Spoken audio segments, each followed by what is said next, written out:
Hi, and welcome to the week 1 recap of my 75 Hard Challenge, MyWay. I'm going to be talking about the good to the not so good of what happened this week. Now, before I get into it, let me tell you what it is I'm doing. I saw the 75 Hard Challenge and I looked at that, and there were some aspects of that challenge that really interested me, but not everything. I didn't like the fact that you had to be on a specific diet where, you couldn't have a cheat meal or alcohol. I don't see that there's anything wrong with having what someone might determine as a cheat meal. All that means is you're eating something that's kind of out of your everyday norm, but if you keep it within your calories for the day, I don't see how that's cheating. So I didn't really like that. I didn't like the fact that you had to take a progress picture every day, and the fact that your workouts were 45 minutes and you had to do 2 of them. One had to be outside and they were not supposed to be back to back. So I decided, because I did like some of the elements, I was going to just do it my way.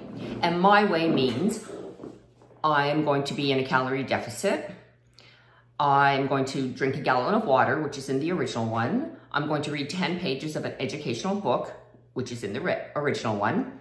I'm going to take a weekly progress picture.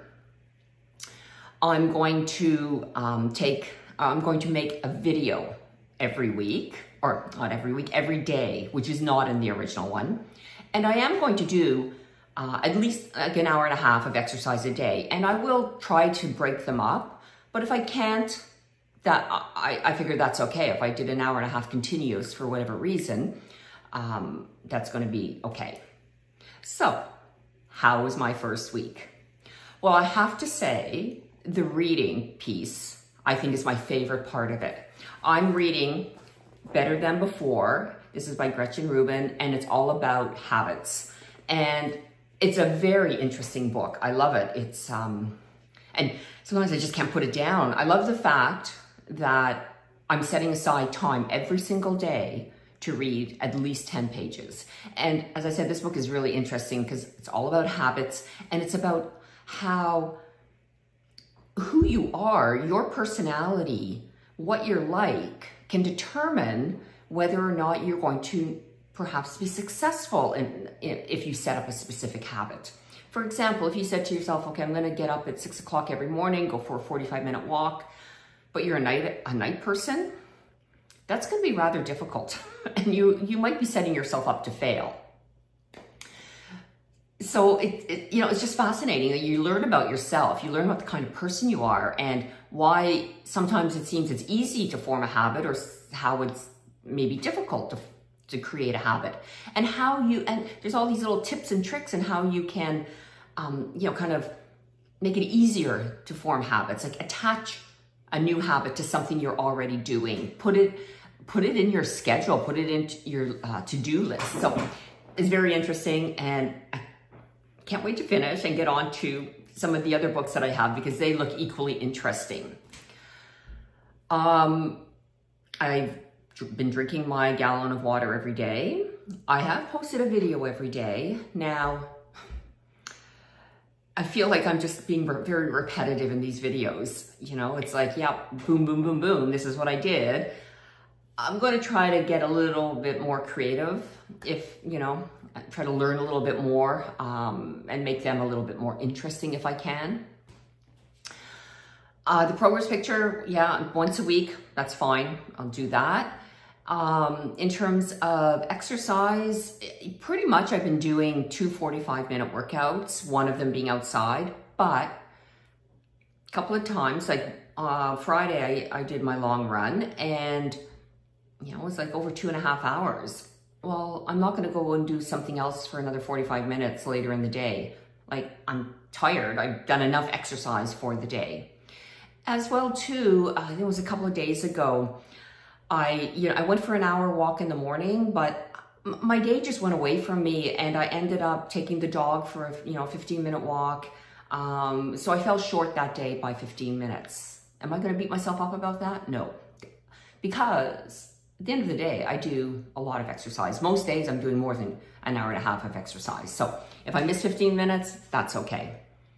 Now, where things didn't quite go as well was with meeting my calorie goals. I'm still trying to figure out what that deficit should actually be. And I'm realizing I actually have to start tracking, because I'm just kind of eyeballing, or we've had company this week, so we've gone out quite a bit, and I just haven't been eating kind of my regular food. So I'm kind of guessing at what it is, guesstimating what amount of calories I'm eating, and I'm clearly not doing a good job of that. And it shows a bit on the scale. It's not going in the direction I want it to be going. So that said, that tells me that I just need to pay a little more attention. I need to get back into my planning what I'm eating and doing meal prep, making a few meals all at one time, which just makes things so much easier, because you are then in control of the amount of calories that you're eating, because you know exactly what you've put into each meal, and then you can track that. And by doing that, I then know if the number I've set for the amount of calories I need is effective or not, right? Like, I've looked at a number of calculators, and they all say I should probably be in, 15 to 1600 calories a day.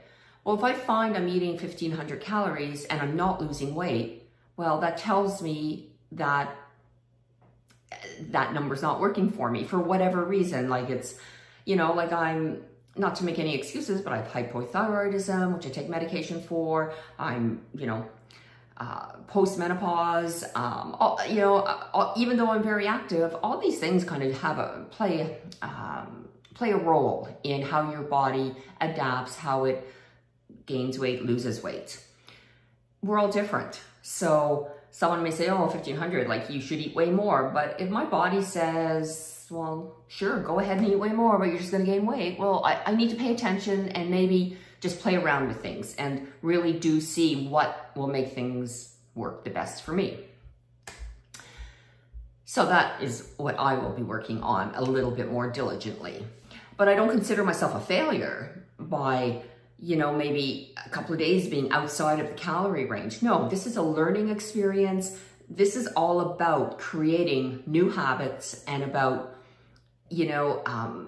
creating just creating those new habits. And these things sometimes take time, and sometimes you stumble a bit, but then you just say, oh, okay, you recognize what you've done, and you just get back up and you keep going, keep moving forward. I would love to know what you're trying to change. What kind of new habits are you trying to create? Are you trying to get out and do more exercise or drink more water? Or, I don't know, if you're a painter, try to paint more. If you're a writer, try to write more. It can be anything, right? Try to learn, if you want to learn a new instrument, whatever. If you're trying to create new habits, I would love to hear from you. I'd love to hear how it's going. And, it's a journey.